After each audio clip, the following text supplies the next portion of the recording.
Bonsoir à tous, comment il est la Réunion? Il fait plaisir de retrouver Azote à soir pour notre rendez-vous hebdomadaire, comme tous les mercredis. Les experts, c'est sur Télé Créole. Et pendant à peu près 1 heure, vous allez pouvoir nous appeler au 02 62 566 566 pour nous poser des questions d'ordre juridique. Et oui, parce que ce soir, on va parler de nos droits.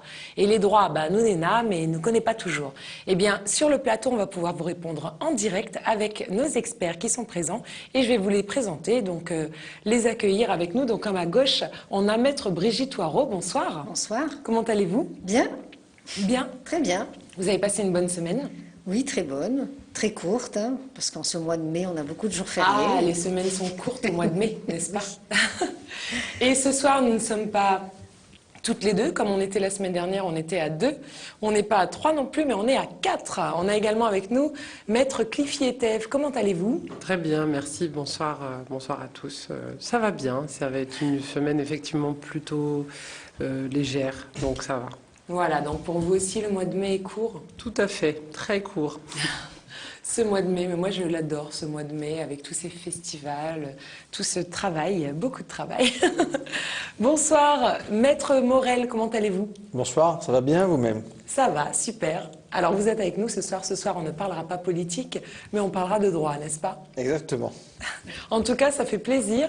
Merci à vous d'être avec nous et de donner de votre temps donc, pour les Réunionnais, pour pouvoir partager, pour pouvoir comprendre avec eux où ils en sont. Parce que vous, donc, qui nous appelez pour nous poser des questions, vous êtes peut-être dans une situation où vous n'y voyez pas très clair. Donc c'est le moment de nous appeler pour pouvoir déjà éclaircir tout ça. Donc il convient bien sûr, avant de nous appeler, de respecter quelques règles. Il faudra couper le son de la télévision et nous écouter uniquement dans le téléphone, puisqu'on est en direct, donc il y a un petit décalage de transmission. Vous ne citerez pas de marque non plus, ni de nom, s'il vous plaît. Et vous pourrez donc nous appeler en tout anonymat. 02 62 566 566, c'est à vous, appelez-nous, on vous accueille avec grand plaisir sur le plateau des experts. Voilà. Alors, une petite question pour commencer. Une petite question pour commencer. Alors, je l'avais en tête juste avant de venir. Donc, ça parlait du siège d'une association qui est donc basée chez une personne qui donc aimerait savoir qu'est-ce qu'elle risque si jamais, si jamais donc, les huissiers viennent saisir. Enfin, est-ce que les huissiers peuvent saisir chez elle éventuellement? Alors c'est une bonne question. Est-ce qu'elle a élu domicile Alors il faudrait avoir un peu plus de détails parce que bon, effectivement, est-ce que c'est une adresse, est-ce que c'est la présidente de l'association elle-même? Est-ce que c'est juste une boîte postale? Est-ce que c'est apparemment donc elle ne fait pas partie du bureau, elle a juste le siège de l'association qui est chez elle, donc domicilié à son adresse. Et elle aimerait savoir, donc elle a sûrement reçu un courrier, des courriers qui concernaient l'association. Voilà, elle voudrait savoir ce qu'elle risque, elle, en tant que simple... L'association est une personne morale qui est distincte de la personne physique qui est cette dame. Donc si jamais il y a des courriers pour l'association, il faudra qu'elle indique à l'huissier qui intervient que cette association, ce n'est pas elle. Et cette association, si elle n'a pas de biens chez elle, donc l'association, elle a un patrimoine propre, des biens propres. Donc il faudra qu'elle justifie que l'association n'a pas de biens à cet endroit-là et qu'elle n'est pas susceptible de pouvoir être saisie à cet endroit-là, puisque c'est le domicile de cette personne, les biens, meubles, les voitures, etc. de cette personne. Donc a priori, elle ne risque pas grand-chose. Mais ce n'est pas toujours agréable et les huissiers ne sont pas toujours très compréhensifs, parce que leur intérêt, c'est de faire en sorte, si jamais il y a un huissier qui vient, c'est certainement pour récupérer des sommes quelconques que l'association doit à d'autres personnes ou à des organismes. Donc, il serait bien ou de faire une assemblée générale pour changer le siège de l'association, si ça lui pose des difficultés, ou expliquer à l'huissier l'association, elle n'a qu'une adresse, mais elle n'a pas de bien à cet endroit-là, pour qu'elle soit tranquille après. Mais tant que l'association a cette adresse-là, bien évidemment, l'huissier peut venir à chaque fois notifier des actes à cette adresse. D'accord. L'adresse du siège social. Ok, d'accord. Donc voilà, donc nous avons notre réponse. Alors on ne connaît pas très bien les associations, c'est un concept un petit peu flou, je pense, pour les gens en général. On connaît les associations loi 1901, donc qui ne sont pas censées faire de bénéfices. Donc les membres de l'association ne sont pas censés gagner de l'argent. Mais est-ce qu'il existe d'autres types d'associations? Alors, oui, l'association de loi 1901, effectivement, c'est en général ce type d'association qui existe, qu'on peut créer. Il suffit d'avoir 2 ou 3 personnes qui veulent créer une association avec un objet non lucratif. Après, il y a d'autres types d'associations. Mais le but, de toute façon, de toute l'association, ce n'est pas de faire du bénéfice. Donc, c'est de faire en sorte que les sommes qu'ils peuvent recueillir servent à des actions, à l'objet social de l'association. D'accord. Voilà, mais il n'y a pas effectivement que des associations de loi 1901. Il peut y avoir des associations de déclaration d'utilité publique, d'autres types d'associations qui ne relèvent pas nécessairement de cette loi. Mais en général, elles sont plutôt orientées et sont basées voilà, sur ce texte, sur ces textes. Ok, donc il peut y avoir des associations à but lucratif alors? Alors non. Ça veut dire que ce n'est pas vraiment une association. Ça a peut-être le nom association, mais ça n'a pas un objet social qui correspond au fonctionnement d'une association. Donc ça peut être, je sais pas, une association d'associés. Enfin voilà, c'est peut-être des termes qui ne correspondent pas tout à fait à la réalité dans ce cas-là. D'accord, ok, très bien. Bon, bah écoutez, nous allons pouvoir prendre des appels. Donc, je vous rappelle que vous pouvez nous appeler au 02 62 566 566 et nos experts sont là pour vous répondre. On va prendre le premier appel. Allô, bonsoir. Allô? Allô, bonsoir. Oui, bonsoir, tout le plateau. Bon, je voulais poser une question. Normalement, voilà, je suis avec mon frère en conflit avec un héritage qu'on a reçu des parents. D'accord. On a 2 biens, on a vendu un bien, tout a été partagé. Bon, ben, chacun a eu son chèque devant le notaire. Bon, au moment de ce partage a été fait sur la première maison, il n'y a pas eu de signature pour la deuxième maison pour le partage. Et mon frère s'accapare ce bien-là en disant qu'il a acheté les deux parts avec mes frères, quoi. Et la maison lui appartient. Mais comme je dis à mon avocate, j'ai été aux impôts. J'ai donné aussi un état hypothécaire de la parcelle avec tous les héritiers dessus. Et les avocats de ce monsieur-là prétendent que la maison est à lui. Moi, je voulais bien savoir comment les parts on achète normalement. J'ai eu quand même un rendez-vous avec un notaire. Oui. Mais il m'a bien précisé que les parts s'achètent devant un notaire et c'est enregistré au service des impôts. Oui, d'accord. Voilà, c'est pour ça que je voulais savoir tout ça. Si c'est exact, tout ça, quoi. D'accord, ok. Alors, on va donner la parole à... Si vous avez un avocat, il faut peut-être prendre conseil auprès de votre avocat. Hein, mais bon. Normalement, j'ai donné tous les preuves à l'appui à mon avocat. Si vous avez, comme j'ai si dit à vous mon avez, avocat, normalement... Si vous avez vu votre avocat et si vous lui avez remis un dossier complet, il doit être en mesure de l'étudier. Vous voyez, c'est vraiment le genre de choses sur une succession. Il est vraiment difficile de vous répondre de façon dans l'absolu sans consulter votre dossier. Donc faites confiance à votre avocat. Hein. Si les documents ont été remis, ça devrait permettre à l'avocat de voir, quand on demande un relevé hypothécaire à la conservation, de savoir à quel bien, à qui est à la maison en question, hein, pour savoir ça sort au nom de qui. Hein, vous allez avoir les éléments d'information. Et s'il veut vraiment votre frère s'accapare ce bien, comme vous dites, à tort, il y a un moyen d'installer une procédure en partage judiciaire, hein, pour faire en sorte que le tribunal soit saisi, et que ce bien qui apparemment, si j'ai bien compris, est dans l'indivision successorale de vos parents, hein, il soit, le cas échéant, vendu aux enchères.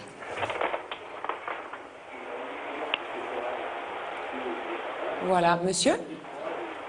Allô? Oui. Oui.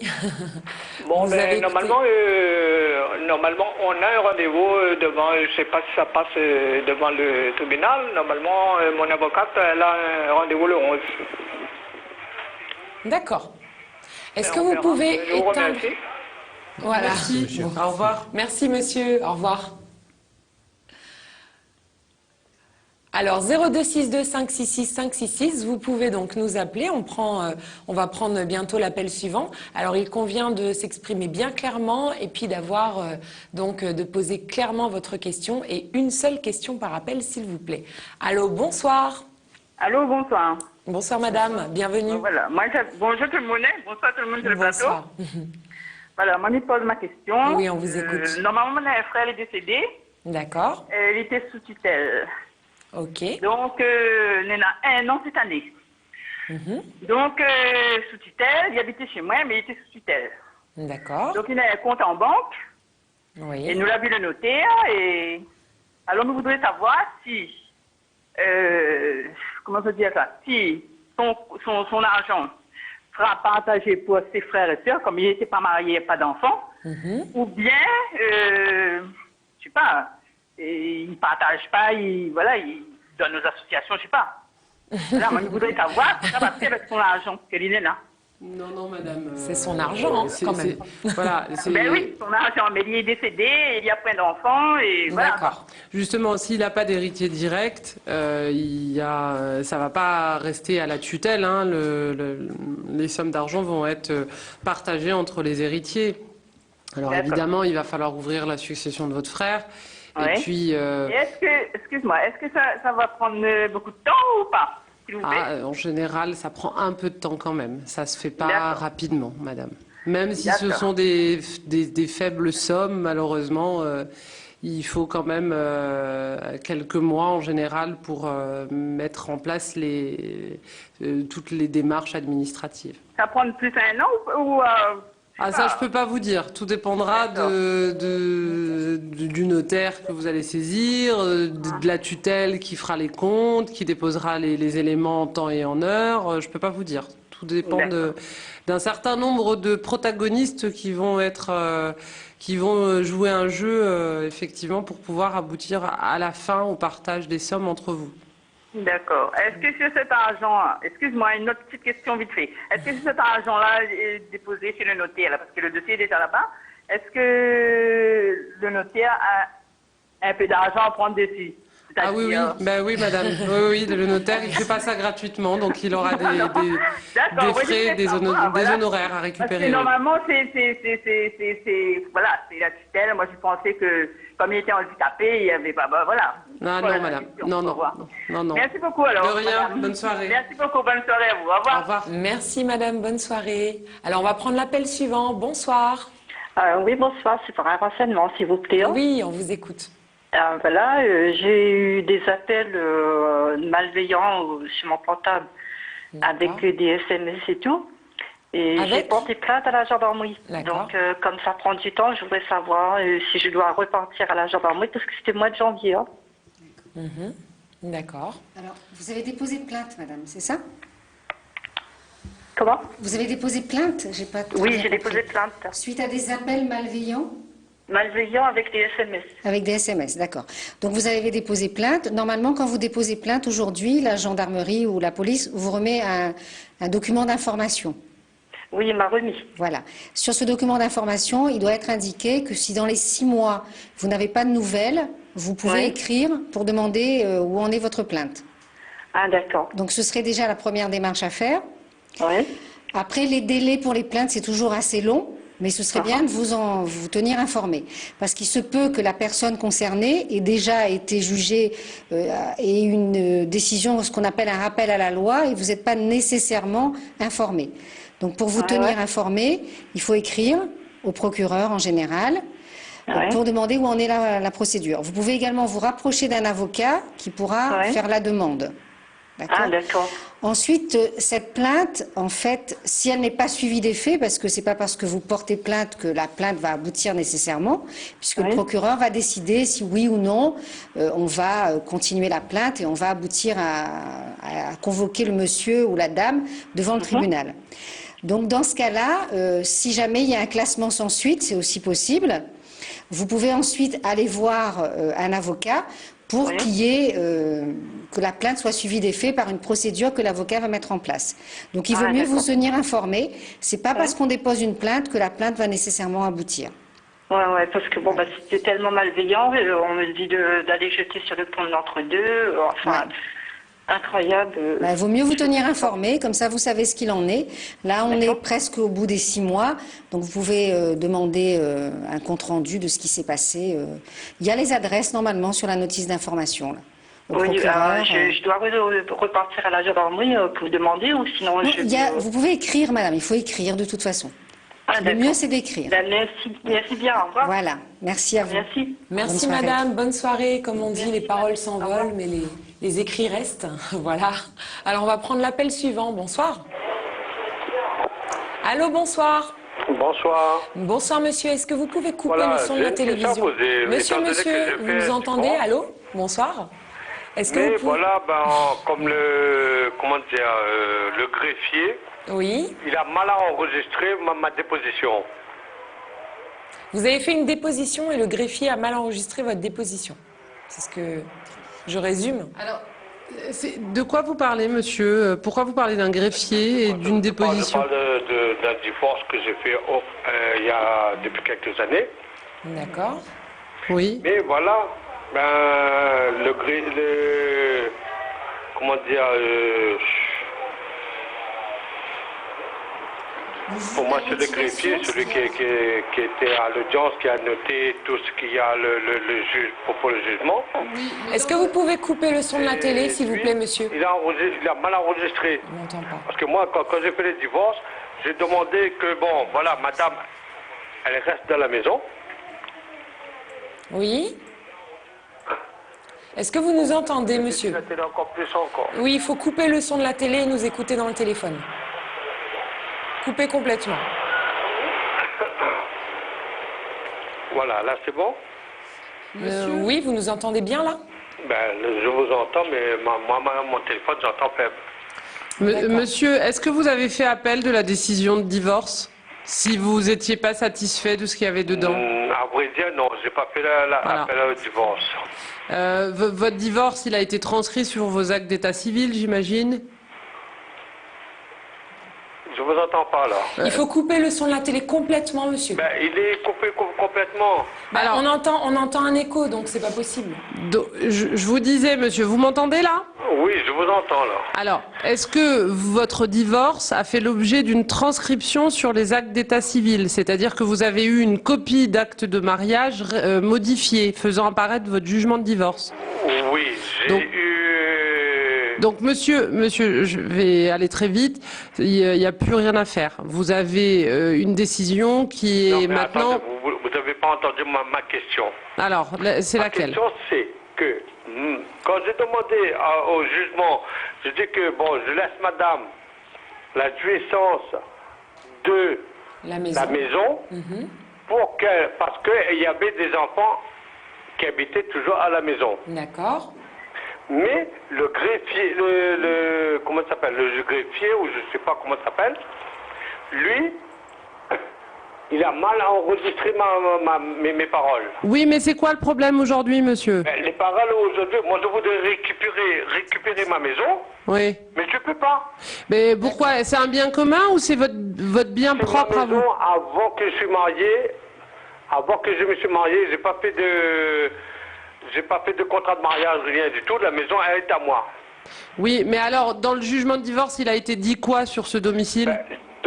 Au moment de divorce, j'ai dit que madame, elle reste à la maison parce qu'il y a encore des enfants dans la maison. Oui, mais monsieur, parce qu'il y a plein de possibilités. Moi, je ne sais pas ce qu'il y a dans votre jugement de divorce. Est-ce que cette maison lui a été attribuée au titre d'une prestation compensatoire? Est-ce que... Vous voyez, il y a plein de possibilités. Donc, ça, c'est quelque chose auquel on ne peut pas vous répondre sur le plateau. Il faudrait qu'on puisse voir votre jugement de divorce, savoir ce qui a été statué d'un point de vue de ce domicile, parce que juridiquement, c'est un bien propre à vous. Vous auriez la possibilité de demander à votre ex-épouse de sortir. Là, je ne vous entends plus rien du tout. On ne parle plus là. On vous écoute. Là, je vous entends un peu mieux. D'accord. Monsieur, donc j'étais en train de vous dire, on ne peut pas vous répondre à votre question sans avoir le jugement de divorce sous les yeux pour voir ce qui a été décidé par rapport à ce domicile qui, en principe, est un bien propre à vous. D'accord? Ouais, c'est un bien propre à moi. Oui. Avant que je me suis marié, Oui, mais monsieur, écoutez-moi. Voilà, au moment du divorce, j'ai dit, bon, étant donné que mes enfants habitent toujours à cette maison et que, bon, madame, elle est avec les enfants, je ne mets pas à la porte. Monsieur, donc ça veut dire qu'aujourd'hui le divorce est prononcé et ce que vous aviez demandé, c'est pas dans le jugement. Voilà, ce que j'ai demandé n'est pas dans le jugement, exactement. Donc ça veut dire que vous pouvez réclamer votre bien. Ben, moi je voudrais réclamer, mais seulement voilà, d'après les écrits, ben, je ne sais pas comment faire. Bon, voilà. Alors ce que vous disiez, maître Etève, c'est que il faut qu'on lise ce qu'il y a dans le jugement pour vous répondre. Est-ce que je pourrais avoir le numéro de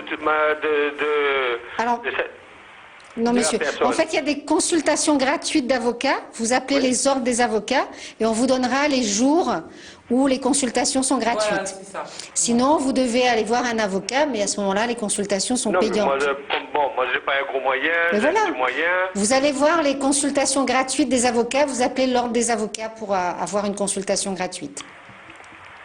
Et c'est quoi le numéro de l'avocat gratuit? Vous pouvez le trouver sur les pages jaunes, l'ordre des avocats. Donc vous regardez sur les pages jaunes. L'ordre des avocats. Voilà. Et vous demandez les jours de consultation gratuite. Voilà. Je vous remercie beaucoup parce que bon, moi je ne vais pas perdre ma maison et je voudrais restituer ma maison. N'oubliez pas de prendre votre jugement de divorce avec vous, hein. C'est important. Mais ouais, mais au moment du divorce, comme je vous dis, c'est le greffier, il a mal enregistré. Oui, mais sauf que monsieur, comme c'est une décision qui est devenue définitive, c'est là-dessus qu'on va voir ce qu'on peut vous proposer pour récupérer votre maison, voyez? Voilà, il faudra quand même ce papier quand vous allez prendre rendez-vous pour une consultation gratuite avec l'ordre des avocats. D'accord. Donc il faut que je regarde sur la page jaune. Voilà, sur les pages jaunes.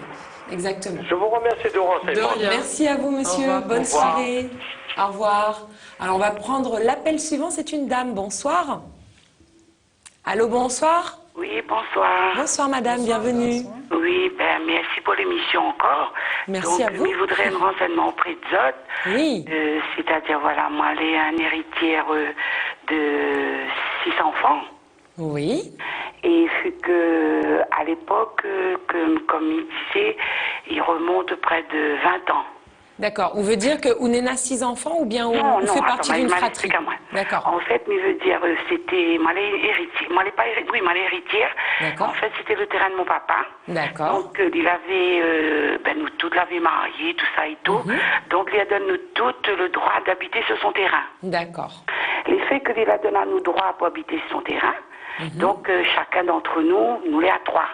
Qu'il a pu avoir cette opportunité-là. Et il avait dit à nous, voilà, il donne à nous droit de construire, etc. Donc, moi, m'a fait mes démarches pour construire ma maison. Et lors de ma démarche, donc, il fallait mon permis de construire et tout. Quand m'a déposé mon permis de construire, elle demande à moi l'autorisation, comme quoi mon papa il autorise à moi de construire la maison. D'accord. Donc, le permis de construire est sur mon nom et celle de mon mari, parce que nous deux, il est marié. Donc, nous avons fait la demande de permis de construire et tout. Lui, il a signé, il a donné son accord, il est OK et tout, comme quoi, lui donne à nous le droit de construire avec la maison, il appartient à nous. D'accord. Donc, depuis cet effet-là, nous l'avons habité dessus et tout. Et les impôts, les sorties, les taxes foncières. D'accord. Donné comme les taxes d'habitation. Comme il parle à ça, il remonte près de 18 ans. Oui. C'est 18 ça ans. Ça vient de sortir. Il a dit, voilà, papa, m'en est dans les impôts, les sorties. Comme il disait, le traditoire d'avant, mais les lois et changements tellement, avec la dit de l'autre, on ne connaît plus quoi faire. Donc là, l'effet que m'a eu dans cette émission, elle a donné à moi l'envie d'appeler à Zot pour être plus clair. D'accord. Et votre question? Donc, l'effet que, comme elle avait demandé à lui ça, il avait dit à moi, mais il a dit, comment m'y fait? Moi, il est conscient que m'y habite dessus, si c'est pour moi payer, m'y paye. Mais dans la loi, il dit que, on paye les impôts à condition les propriétaires du terrain. Tout à fait. L'effet que moi n'est pas propriétaire du terrain, c'est juste propriétaire de la maison, moi et mon mari. D'accord. Donc les impôts, ils sortent à 1400 et quelques euros. D'ici là, c'était 998 euros. Dans le temps que m'y parle là-haut. à l'heure de cette année, il paye 1400 €. Et ça, c'est la taxe d'habitation ou la taxe foncière? Foncière. D'accord. Et donc, c'est que dans le temps que il y a 18 ans en arrière, quand il demande à ça, il dit, moi, mais non, c'est pas lui qui devrait payer, c'est nous, il devrait payer. Comme nous habitons sur le terrain, c'est nous, il devrait payer. Il dit, oui, mais le terrain n'est pas à nous, nous, les pas propriétaires, nous, les propriétaires de la maison. Donc, si nous paye, logiquement, nous paye le taxe d'habitation. Donc là, on veut savoir si effectivement, c'est où il doit payer ça. Madame, voilà.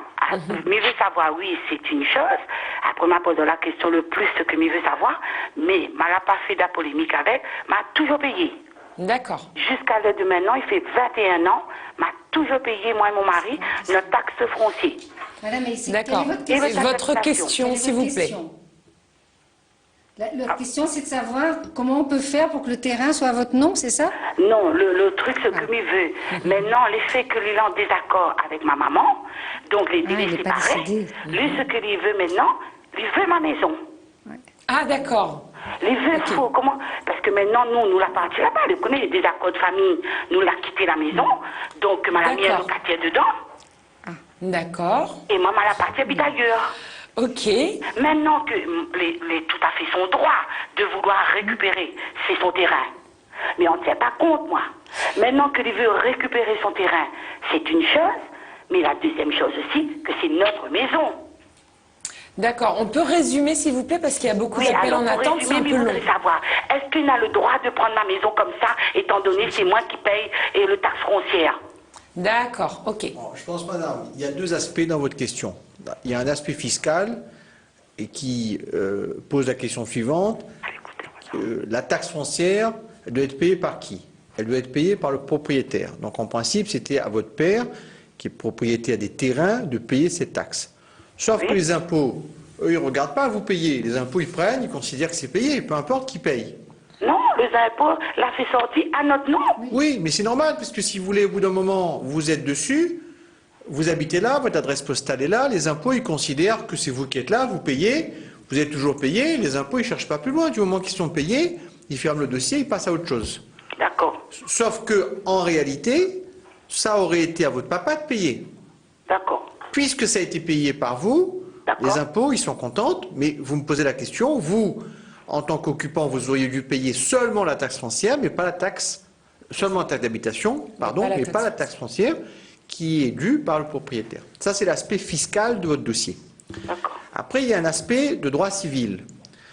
Quand vous construisez sur le terrain d'autrui, et c'est le cas, vous avez construit sur le terrain de votre papa, certes avec son autorisation. On est bien d'accord? Oui. Bien.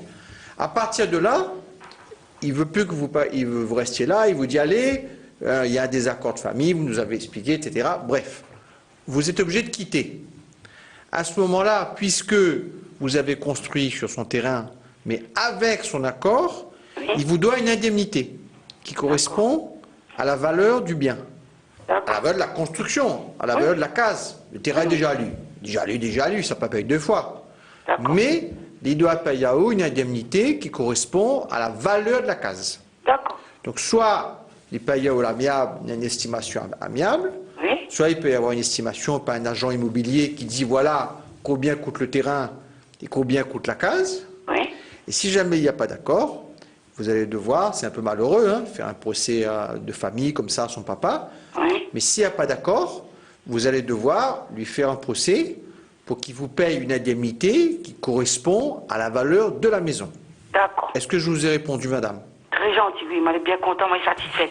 Mais nous, ce que nous avions pensé, c'est non. Mais après, comme on connaît, l'autre il dit ça, ben, comme là, ma vu votre émission, mais dit, ben, il vaut mieux, il pose à moi la question clairement, et au moins, ben, ma va attendre que lui vienne, comme dit vous-même, prendre ma maison. Très bien. Dieu merci, c'est des ragots, on connaît, dans la famille. Oui, madame. C'est des ragots de famille. Ça va être toujours comme ça, l'a dit l'affaire, la réunion a toujours été. Voilà, ben, il prie le bon Dieu pour pas qu'il vienne prendre ma maison. Ah, ben oui. Maintenant, s'il vient prendre, au moins, il connaît mes droits. Voilà, maintenant. Il taquine pas moi. Maintenant, il n'a pas trop l'argent non plus, il gagne son petit retrait. Mais donc, il est conscient quand même, il paye les impôts, mais il ne peut pas payer. Mais seulement, moi, je suis content de connaître que si demain matin, il vient tirer le bout dans ma tête, ben, il connaît, il va donner à moi un petit monnaie, mais ne sera pas perdante. Voilà, madame. Donc maintenant, vous savez quoi faire. On a répondu à votre question. N'hésitez pas à nous rappeler. Mon cœur a écrit, c'est pour 2015, là. Merci à toi, merci à votre émission. Merci à vous. Il y a les créoles. Allez, bonne soirée, madame. Merci. Et on va prendre tout de suite l'appel suivant. Bonsoir. Allô? Allô, bonsoir. Oui, bonsoir. Je vous appelle, c'est parce qu'on a un petit souci de terrain. Oui, on vous écoute. En fait, on est sur notre terrain. Il y a un immeuble qui a été construit à côté de chez nous. D'accord. Ils ont empiété chez nous. Du coup, on les a empêchés de faire le crépissage sur le mur du bâtiment. D'accord. Et on a signé un protocole d'accord transactionnel avec la société pour qu'ils nous remboursent ce qu'ils nous ont pris. D'accord. La toiture qu'ils nous ont abîmée, et ils étaient censés, comme ils ont refait notre salle de bain, ils étaient censés de tout remettre aux normes, puisque avec la pluie et tout, tout était plus dans l'état. D'accord. Ils se sont engagés, mais sur une durée de 15 jours, et les travaux ont commencé depuis le 9 mars et jamais terminés, jusqu'à aujourd'hui. D'accord, ok. Très bien. Alors, madame, bonsoir. En fait, vous avez évoqué deux problèmes. Il y a un empiètement de l'immeuble et il y a des dégâts qui ont été provoqués du fait de cette construction, c'est ça? Oui. Et le protocole, il concerne les deux problèmes ou pas? Oui. D'accord. Donc, vous avez signé un accord qui n'est pas respecté? Non, qui n'est pas respecté par la société. Alors là, il faudra aller voir un avocat, madame, pour engager une procédure contre la société. Parce qu'en fait, ce qui a été fait, c'est que ça a été fait de notre part, de la part de... Enfin, la mairie s'est engagée aussi, et la société. Oui. Alors, je ne sais pas, normalement, c'est à la société de vous indemniser, c'est celle qui a provoqué le dommage. Oui. Donc, a priori, maintenant, il faut voir pourquoi la mairie, je ne sais pas. Donc, si jamais il y a la responsabilité de la mairie, il faudra également que l'avocat mette en cause la mairie. Parce qu'en fait, nous, notre terrain était mesuré. La mairie avait signé, comme de quoi le terrain était bien mesuré. Oui. Et quand la personne a racheté pour construire son immeuble, ils ont repris les mesures d'avant la signature de la mairie. C'est plutôt de la responsabilité de celui qui a construit, là, madame, a priori. Maintenant, il faut regarder de façon un peu plus attentive le rôle exact de la mairie pour voir si leur responsabilité peut être mise en cause. Mais a priori, là, c'est un problème de votre voisin avec vous. Donc il y a un problème d'empiètement, un problème de dégâts et puis éventuellement de préjudice moral. Alors si la transaction n'a pas abouti, il y avait un délai pour le faire. Ça veut dire qu'ils n'ont pas respecté le délai. Donc la transaction tombe et il faudra faire un procès. Parce que là, en fait, parce qu'on a le numéro de la société justement qui est... Madame, il faut écrire les numéros. Vous savez, en droit, vous n'arriverez pas à établir les choses en appelant. Il faudra écrire en lettre recommandée pour leur dire qu'ils n'ont pas respecté les engagements qu'ils avaient pris. Mais les appeler... s'ils ne respectent pas un protocole, ça ne sert pas à grand-chose. Et là, l'excuse à chaque fois, c'est qu'ils n'ont pas été... Écrivez pour dire justement, je vous ai appelé, vous m'avez dit que, comme ça vous avez des éléments pour démontrer qu'ils n'ont pas respecté leurs engagements. Et vous gardez la copie de la lettre recommandée, pour démontrer que ce n'est pas de votre faute, mais c'est de leur faute. Et comme ça, vous commencez à préparer votre dossier, et plus le dossier est complet, plus il y a des pièces, plus vous pourrez faire valoir vos droits devant un tribunal. D'accord. Voilà. Et comme je suis enceinte et puis j'ai été hospitalisée à cause de ça, je peux mettre tout dedans? Oui, vous pouvez mettre tout dedans, oui, bien sûr. C'est un préjudice moral. Alors, je ne sais pas si c'est directement lié à ça ou pas, mais en tous les cas, ça a eu des conséquences sur votre santé. On peut considérer ça. Donc, vous allez voir un avocat avec un dossier complet et vous lui demandez d'engager la procédure. Et si vous avez des échanges à faire avec la société, faites-le par écrit. Et on peut avoir un avocat d'office ou pas? Vous pouvez choisir votre avocat, même si c'est à l'aide juridictionnelle, vous avez le choix de votre avocat. Ou sinon, si vous ne connaissez pas d'avocat ou vous ne voulez pas en choisir, vous demandez au bureau d'aide juridictionnelle de vous en désigner un. D'accord, c'est bon. Voilà, merci. Au revoir. Voilà. Bon courage. Merci beaucoup, madame. Bonne soirée. Au revoir. Alors, on va prendre l'appel suivant. Allô, bonsoir. Oui, bonsoir. Oui, bonsoir. Oui, je vous appelle pour une question assez complexe peut-être. On vous écoute. Mais voilà, je souhaite acheter le terrain de ma mère. Oui. Mais on est plusieurs héritiers, parce que mon père il est plus de ce monde malheureusement. D'accord. Et j'aimerais savoir si c'est possible. Est-ce que ma maman elle a le droit de me vendre son terrain avec la maison?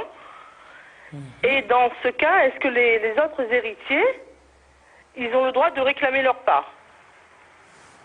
D'accord. On va vous répondre. Alors oui, votre maman, elle peut disposer de son bien, mais le terrain appartient à à vos parents en communauté, à votre maman propre? Est-ce que... Alors, certainement en communauté, mais comme papa il est décédé il y a plusieurs années de cela, il y a 30 ans. Oui. Donc il a quand même une moitié qui est à lui, quoi. Oui, à la base. Il revient à ses héritiers, d'accord. Oui. C'est sur le régime de la communauté. Oui, c'est ça. C'est-à-dire qu'en principe, effectivement, il y a une partie qui appartient aussi... en fait, il y a une indivision qui a été créée au décès de votre papa entre vous, frères et sœurs, et votre maman.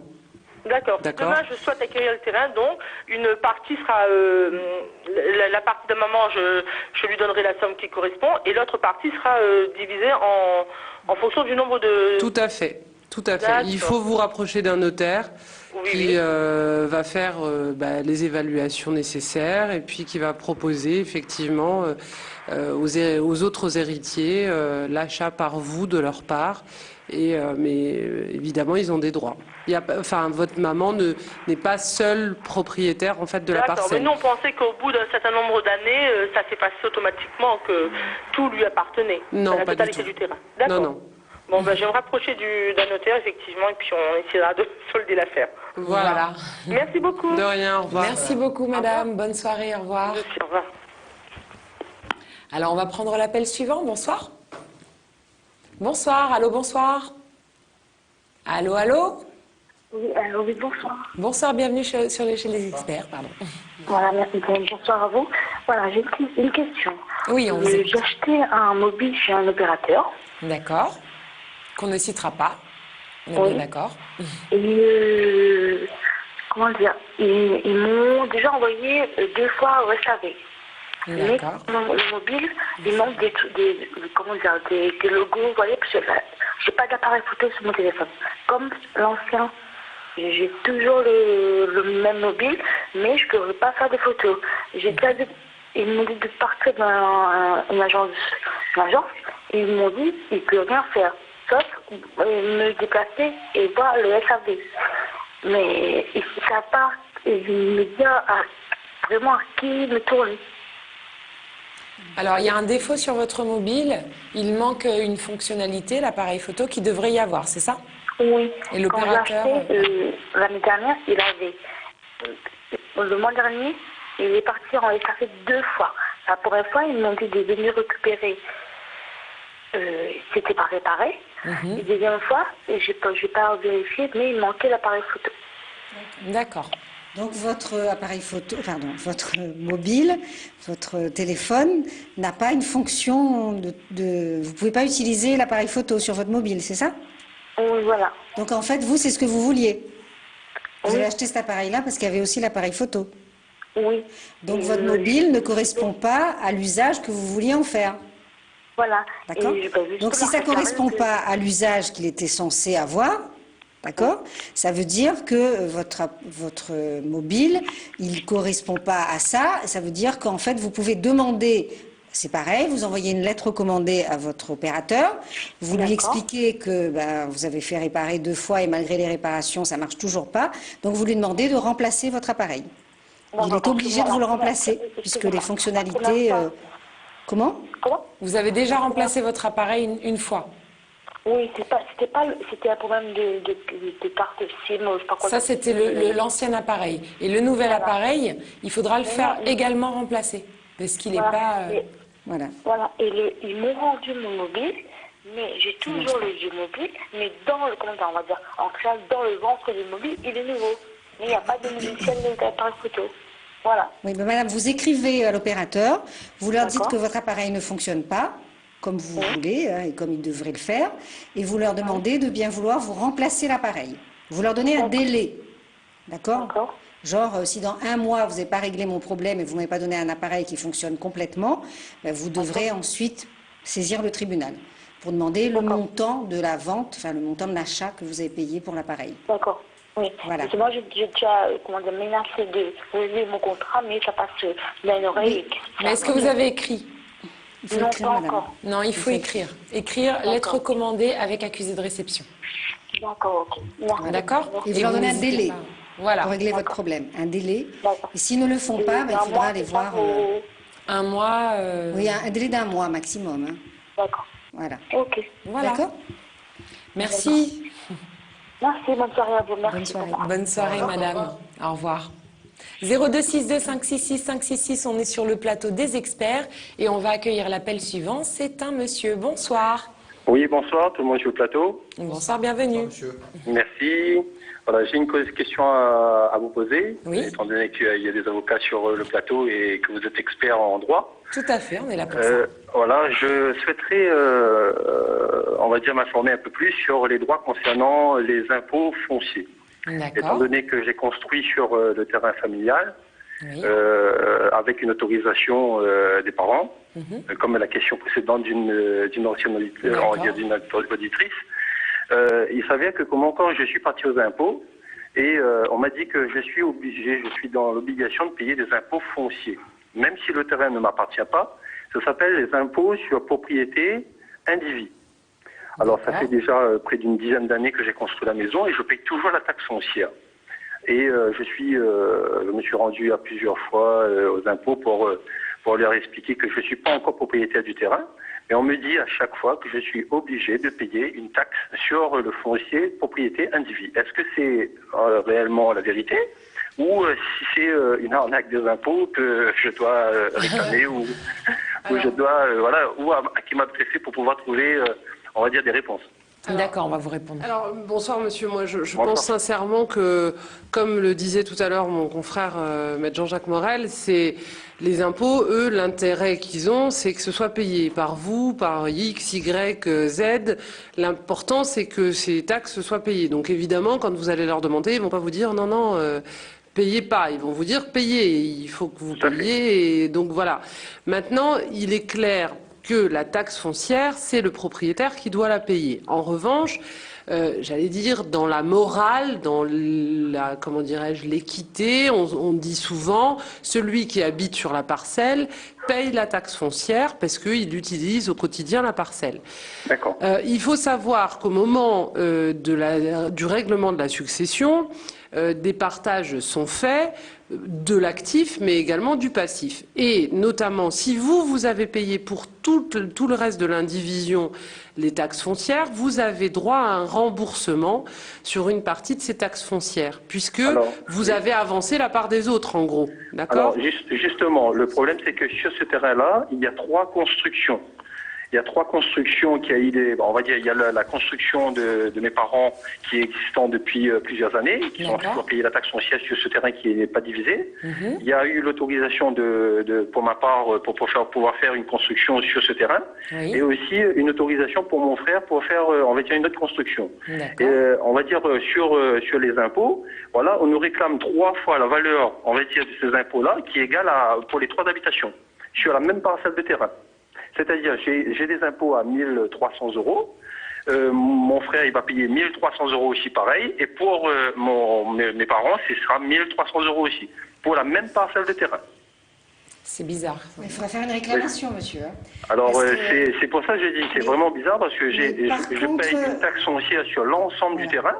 Mon frère paye l'ensemble du terrain aussi. Et les parents payent aussi l'ensemble du terrain. Je dis, je ne comprends pas, je paye sur retour. Il y a peut-être une précision que vous pourriez nous apporter. Vous nous indiquez bien que le terrain n'a pas été partagé. Tout à fait, c'est une propriété indivise. Non, c'est pas pareil. C'est une propriété indivise ou pas? Non, c'est un terrain qui n'a pas été divisé encore, qui n'a pas été partagé. Ah, d'accord. Donc c'est à votre père, tout seul. Voilà, exactement. Et sur la taxe foncière, on précise que c'est une propriété, vous payez la taxe foncière sur propriété indivise. Mais c'est ça. Donc, et en réalité, ce n'est pas une propriété indivise. Non, c'est pas une propriété indivise, étant donné que votre père, il n'est pas allé devant le notaire pour vous donner une partie du terrain. Pas du tout. Donc le terrain appartient à votre père, essentiellement. Vous avez eu qu'une autorisation de construire. Donc la taxe foncière est due par votre père. Il faudra faire une réclamation, joindre aux impôts le justificatif de la propriété de votre père. C'est à lui de payer les impôts sur sa propriété. D'accord, mais c'est pas sur on va dire par rapport aux 2 autres habitations, on ne paiera pas 2 fois encore la taxe foncière. Alors après, il y aura un complément de taxe à payer, effectivement, puisque la propriété, elle est bâtie. Oui. Donc il faudra vous arranger avec votre père parce qu'il y aura un complément à payer du fait de ces constructions. Mais sur le foncier et sur la taxe foncière, ça doit apparaître au nom de votre père tout seul. Et après, effectivement, il y a un complément de taxe qui va être appliqué. C'est pour ça qu'on dit que pour l'équité, la moralité, normalement, vous aidez votre père à payer puisque vous utilisez le terrain et que vous l'avez bâti. Donc, ce qui apporte un complément de demande et d'assiette de la taxe foncière, puisqu'on passe sur un terrain vide à un terrain qui est construit de 3 maisons. Donc, le montant n'est pas identique, mais néanmoins, c'est à votre père de payer. Voilà, de toute façon. Après, peut-être qu'il faudrait régler les choses et diviser le terrain pour que chacun ait sa part à payer. Mais ça, c'est une autre histoire. Voilà, c'est en vision, c'est dans l'avenir. Voilà, parce que vous risquez d'avoir des problèmes dans la succession. Voilà. Mais enfin, ça, c'est une autre histoire. Voilà, exactement. On est prévu de faire le nécessaire. Mais voilà, moi, je voulais juste avoir, on va dire, m'éclaircir quelques points là-dessus. Vous faites une réclamation tous les trois, et puis, mais par contre, il faut que votre père également ait la même vision et la même version que vous devant les impôts. Voilà, mais l'agent des impôts nous avait bien précisé aussi que la taxe, normalement, redevenait, on va dire, si vraiment le père devait payer, il devait payer sur l'ensemble. Oui. Et nous, on s'arrange pour l'aider à régler la taxe. Voilà, c'est cela. Mais là, dans le problème, c'est que là, on a aussi nos avis de la taxe foncière. Oui, nous arrive à notre nom. Il y a certainement un problème d'assiette et de calcul, donc il faut effectivement vous retourner tous les trois vers les impôts et puis faire le point avec eux. D'accord, très bien. J'irai voir les impôts pour ça. Voilà. Merci de m'avoir répondu. Merci, bonne soirée à vous. Merci monsieur, bonne soirée à vous. Merci, au revoir. Alors on va prendre l'appel suivant. Bonsoir. Bonsoir. Oui, on vous écoute, monsieur. Alors, je vous appelle, c'est pour un gros souci au niveau de biens fonciers sur un conflit familial. Je vous explique en gros, ma mère possède 3 terrains. On est à 3 frères. Il y a un de mes frères qui a déjà une donation. Le second de mes frères jouit de son bien sans donation, mais lui, il jouit de son bien actuellement. Et moi, actuellement, on m'avait dit de venir récupérer le bien qui m'était dû. Avec ma famille, et que entre-temps j'avais fait une cohabitation avec ma mère, chose que j'ai faite sans problème. Le problème après, c'est que moi j'ai fait des gros travaux au niveau de la maison. J'ai fait une estimation récemment, j'ai fait à peu près entre 50 et 60 000 euros de travaux d'amélioration pour la maison. Et là, 4 ans après, sachant que là mes frères profitent de revient peu père, ma mère me voit récemment en me disant il y a des conflits dans la famille, elle voudrait que je parte. Et alors d'aujourd'hui, moi, je voudrais savoir, on me dit de partir. Je suis pas contre de partir, sachant que comme il y a des conflits, pour partir, oui. Moi, je suis pas bien, ma femme ça bien, les enfants sont pas bien. Mais tout ce que vous avez investi. À l'heure d'aujourd'hui, moi, les 60 000 euros de travaux que j'ai fait dans la maison, qu'est-ce que je peux faire avec ça? Parce que moi, à l'heure d'aujourd'hui, il y a des gens qui me disent, les 100 000 euros de travaux que tu as fait, récupère tout ce que tu as mis dedans. Il y en a d'autres qui me disent de tout laisser comme ça et sortir et de voir après lors de la succession de me plonger un peu sur la succession. Parce que moi, à l'heure d'aujourd'hui, je me sens un peu lésé. Je me rends compte qu'il y a 3 terrains, sauf que là, ma mère donne un terrain à un de mes frères, le second frère gère sa maison de terre tranquille. Moi, de 1, je fais une habitation qui est compliquée, de 2, je fais des travaux, parce qu'on m'avait dit de venir. Et comme elle est à moi, de faire tout ce que je voulais dedans, donc j'ai fait des travaux à la one again. Et alors d'aujourd'hui, 4 enfants me disent, bon, tiens, gentil d'avoir fait les travaux, c'est super, c'est la maison beaucoup maintenant. Mais maintenant, je voudrais que tu prennes tes plaques, tu vois, ta femme et tes enfants. Sachant qu'à l'heure d'aujourd'hui, moi, on m'a dit ça il y a quelques temps, c'est, je veux que tu partes, tu as 2 jours. D'accord. On a bien compris. Donc, du coup, en fait, ce que vous aimeriez, c'est savoir comment vous pouvez récupérer ce que vous avez investi dans la maison, du coup, si vous partez. C'est bien ça? Voilà. D'accord. Monsieur, moi, j'aurais une question préalable à vous poser. Est-ce que cette maison, elle vous a été donnée par un acte officiel chez un notaire? Rien du tout. Alors, il y avait un acte qui était en train d'être fait. Donc, en gros, moi, j'avais payé déjà l'acte de donation. Et ma mère, par la suite, elle a changé d'avis. Donc la donation ne s'est jamais faite? La donation n'a jamais été faite. Ah oui, donc le terrain, il n'est pas à vous. Voilà. Et le terrain ne nous a jamais été donné. Je pense que vous n'avez jamais eu aussi d'autorisation écrite, contrairement au dossier de tout à l'heure, pour faire des travaux dans cette maison. Vous avez fait par vous-même en pensant que cette maison allait vous échoir, mais il n'y a pas eu d'autorisation écrite de faire ces travaux. Non, ça a été verbal. Tout a été fait verbalement. Donc là, vous voyez, contrairement au dossier de tout à l'heure, la personne, elle avait une autorisation écrite de construire, d'améliorer, etc. Vous avez construit sur le terrain d'autrui, Non, j'ai fait l'amélioration. J'ai fait l'amélioration sur le terrain. Donc la maison, donc le terrain était à votre maman, la maison était à votre maman, vous avez amélioré. Mais vous l'avez fait sans autorisation. Sachant que j'ai fait une amélioration, ce qui était un peu obligatoire, sachant que la maison était permutée de partout. Il y avait des permis dans toute la maison. Ouais, mais vous l'avez fait sans autorisation, vous l'avez fait de vous-même. Donc ça va être compliqué. Hein. Alors bien sûr, vous pouvez garder les factures. Hein. Oui, ça j'ai déjà fait. Garder les factures pour éventuellement tenter de réclamer une indemnisation. Mais c'est compliqué parce qu'on va dire en même temps, vous avez vécu là gratuitement, sans payer de loyer. Donc, moi c'est ce que je regardais, mais maintenant, si je fais le coût global des travaux que j'ai fait, ça équivaut quasiment en 4 ans, c'est comme si j'ai versé un loyer de 1 000 € mensuels, quoi. Oui, mais justement, le problème, c'est que vous avez habité là, donc vous avez entretenu le bien, vous me dites que c'était nécessaire, je veux bien vous croire. La difficulté, c'est sur quel fondement vous allez pouvoir demander le remboursement de ces travaux. Moi, je ne suis pas certain que vous puissiez... Si la personne, si votre maman, bon, elle est correcte par rapport à vos frères et sœurs, elle dit, voilà, tu as embelli ce bien, donc on va t'indemniser à hauteur de l'amélioration, ça serait juste. Le problème, c'est que le droit, c'est pas tout le temps juste. Et là, comme ça s'est fait un petit peu à la bonne franquette, on va te donner une maison, mais on ne te la donne pas tout de suite, vous payez l'acte, mais on ne rédige pas l'acte, vous faites les travaux sans autorisation, moi je crains que vous vous heurtiez à des difficultés au moment où vous allez réclamer une indemnisation, surtout si vos frères et sœurs ne sont pas d'accord. Moi, c'est mon sentiment. Hein.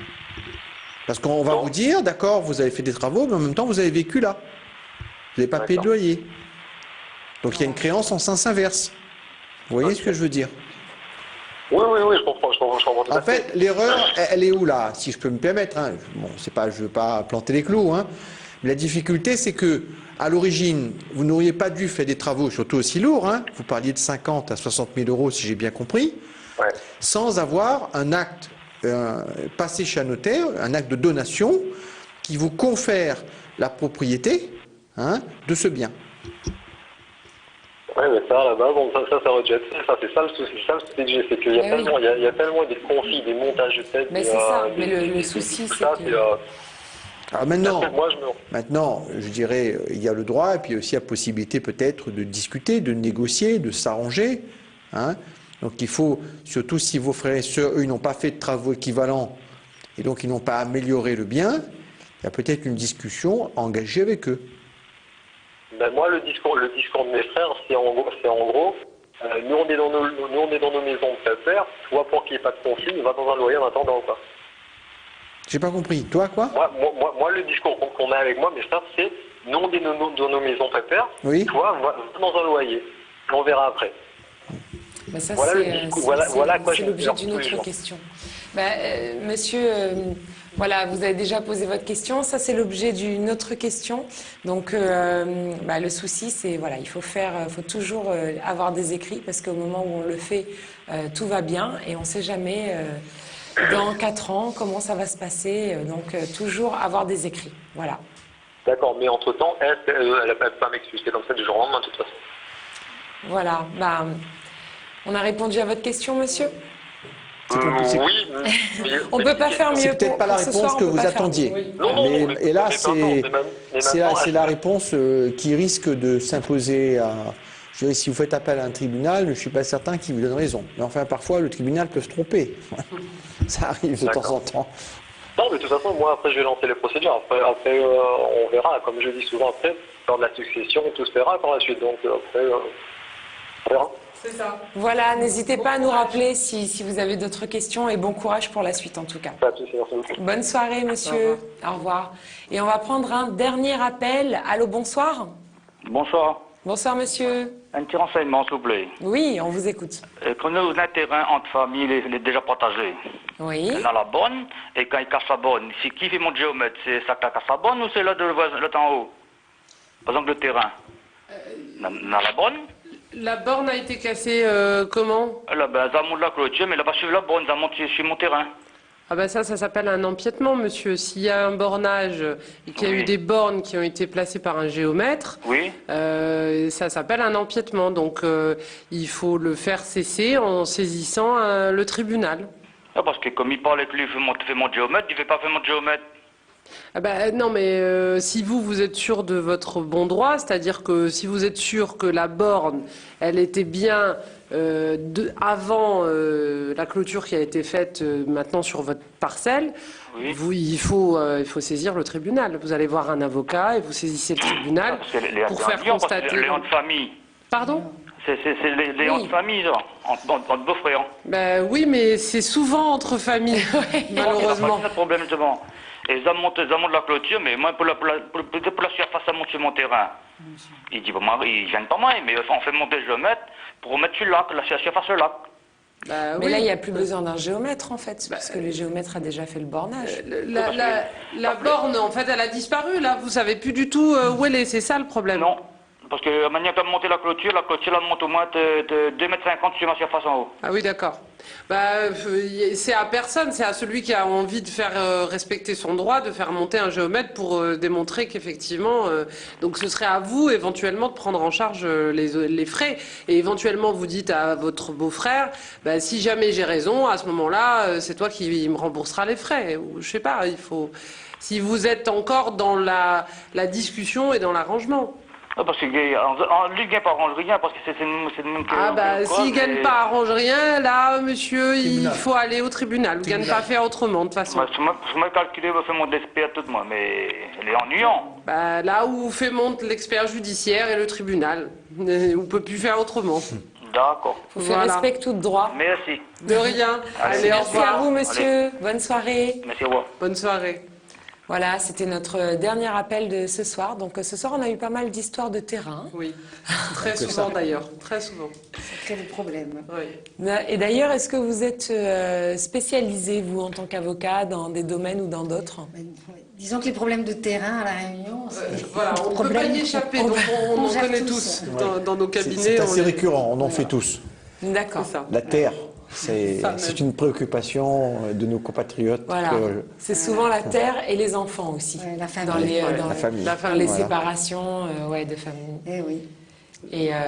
Mais est-ce qu'on peut se spécialiser, je veux dire, dans certains domaines en tant qu'avocat Nécessairement, puisque le droit est un domaine tellement étendu qu'on est obligé de se spécialiser ou dans un ou deux domaines, ou dans plusieurs domaines, mais nécessairement. On ne peut pas tout faire, on ne peut pas tout savoir. Non, ça c'est sûr. C'est tellement vaste, il y a tellement de modifications, et très régulièrement, je veux dire, l'inflation législative, les lois, c'est tous les jours que ça change. Donc on est obligé vraiment de s'atteler à quelques matières qu'on peut essayer, tenter de maîtriser.